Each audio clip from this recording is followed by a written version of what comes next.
চন্দ্রপাড়া। এই গ্রামে একটা পুরনো পরিত্যক্ত বাড়ি ছিল, যেটার সামনে দিয়ে কেউ সন্ধ্যার পর হাঁটত না। কারণ রাত ঠিক 12টা বাজলেই বাড়িটার ভেতর থেকে ঘড়ির টিক টিক শব্দ শোনা যেত।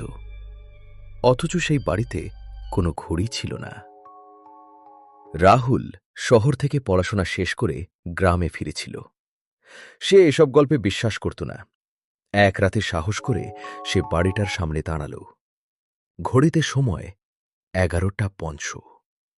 হঠাৎ টিক টিক টিক শব্দটা বাড়ির ভেতর থেকে নয়, যেন তার কানের ভেতর থেকেই আসছে। ঠিক 12টা বাজতেই বাড়ির জানালায় একটা আলো জ্বলে উঠল। রাহুল দরজা ঠেলে ঢুকল। ভেতরে ধুলো, ভাঙা আসবাব, কিন্তু দেয়ালে ঝুলছে একটা পুরনো ঘড়ি। ঘড়িটার কাঁটা ঘুরছে উল্টো দিকে, আর ঘড়ির নিচে লেখা, সময় কাউকে ছাড়ে না, শুধু ফিরিয়ে আনে। হঠাৎ রাহুলের মাথায় ঝাঁপিয়ে পড়ল এক স্মৃতি। এই বাড়িতে একসময় থাকত তার দাদু। দাদু নিখোঁজ হয়েছিলেন ঠিক 12টার রাতে। রাহুল ঘড়িটার দিকে তাকাতেই ঘড়ির কাছে সে নিজের প্রতিচ্ছবি নয়, দাদুকে দেখল।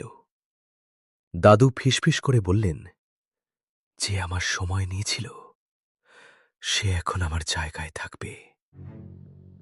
পরদিন সকালে গ্রামের লোকেরা বাড়িটার সামনে এক যুবককে দাঁড়িয়ে থাকতে দেখল। সে নড়ছে না, চোখ স্থির।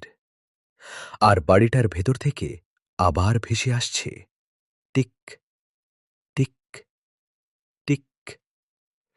এবার ঘড়ির শব্দটা থামবে না আর।